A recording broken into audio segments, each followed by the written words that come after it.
പത്തനംതിട്ട പീഡനക്കേസിൽ വളരെ പ്രധാനപ്പെട്ട സംഭവ വികാസങ്ങളാണ് ഇപ്പോൾ നടക്കുന്നത്. നവവരനടക്കം +2 വിദ്യാർത്ഥിയടക്കം ഇപ്പോൾ 20 പേർ അറസ്റ്റിലായിരിക്കുന്നു എന്നതാണ് ഏറ്റവും പ്രധാനപ്പെട്ട പുതിയ വാർത്തയായി നമ്മുടെ മുൻപിലേക്ക് വരുന്നത്. വനിതാ കമ്മീഷൻ വിഷയത്തിൽ സ്വമേധയാ കേസെടുക്കുകയും ചെയ്തിട്ടുണ്ട്. വിവരങ്ങളുമായി സുജു ടി ബാബു നമ്മളോടൊപ്പം ചേരുകയാണ് പത്തനംതിട്ടയിൽ നിന്ന്. സുജു, പത്തനംതിട്ടയിലെ പീഡനത്തിൽ ഇപ്പോൾ വളരെ പ്രധാനപ്പെട്ട സംഭവങ്ങൾ നടക്കുന്നു. നവവരൻ അറസ്റ്റിലാകുന്നു, ഒപ്പം തന്നെ +2 വിദ്യാർത്ഥി ഈ കേസുമായി ബന്ധപ്പെട്ട് അറസ്റ്റിലാകുന്നു.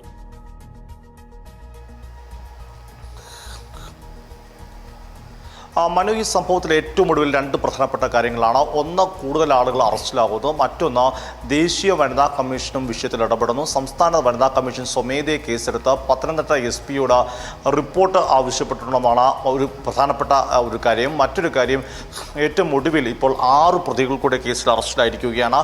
ഇന്ന് ഉച്ചവരെ 14 പ്രതികളായിരുന്ന കേസിൽ അറസ്റ്റിലായെങ്കിൽ ഇന്ന് വൈകിട്ടോടു കൂടിയാണ് 6 പേരുടെ അറസ്റ്റിലാകുന്നത്. ഇതിൽ 6 പേരെ റാന്നി പോലീസാണ് അറസ്റ്റ് ചെയ്ത് അല്ലെങ്കിൽ പത്തനംതിട്ട പോലീസിനെ കൈമാറിയിരിക്കുന്നത്.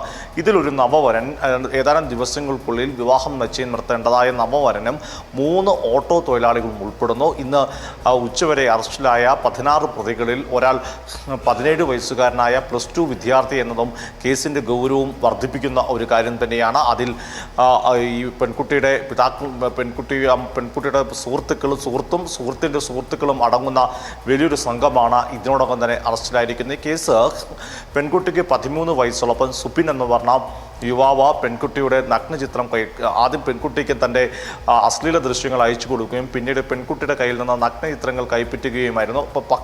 അത് കൈവശമാക്കുകയും ചെയ്തിരുന്നു. പിന്നീട് പെൺകുട്ടിയെ 16ാമത്തെ വയസ്സിലാണ് ലൈംഗിക പീഡനത്തിന് ആദ്യം വിധേയപ്പെടുത്തുന്നത്. അതിനുശേഷമുള്ള 2.25 വർഷത്തിനിടെയാണ് 62 പേർ ഈ പെൺകുട്ടിയെ ലൈംഗികമായി ചൂഷണം ചെയ്തെന്ന അതിജീവിത പോലീസിന് മൊഴി നൽകിയിരിക്കുന്നത്. പോലീസിനും CWCക്കും എന്നാലും വളരെ ഗൗരവമുള്ളൊരു കേസാണ്. അതിന് വളരെ പ്രധാനപ്പെട്ട സംഭവമാണ്.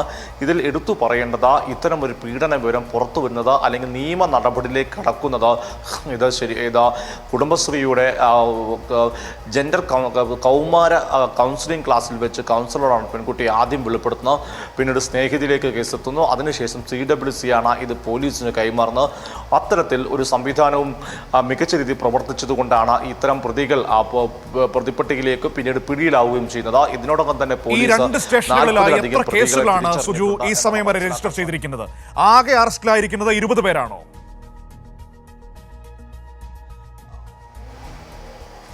ആകെ ഈ 2 സ്റ്റേഷനുകളായി ഇപ്പോൾ 6 കേസുകളാണ് പോലീസ് രജിസ്റ്റർ ചെയ്തിരിക്കുന്നത്. അതിൽ 20 പേരാണ് ഇപ്പോൾ അറസ്റ്റിലായിരിക്കുന്നത്.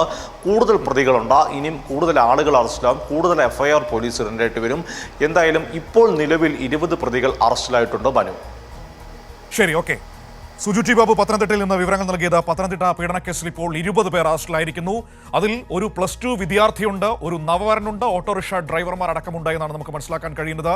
62 പേരാണ് ആ പെൺകുട്ടിയെ പീഡിപ്പിച്ചത് എന്നാണ് ഇപ്പോൾ ലഭ്യമാകുന്ന വിവരങ്ങൾ. അതിൽ 20 പേർ അറസ്റ്റിലായിരിക്കുന്നു.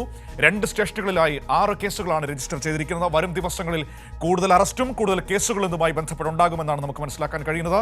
സുജുവാണ് വിവരങ്ങൾ നൽകിയത്.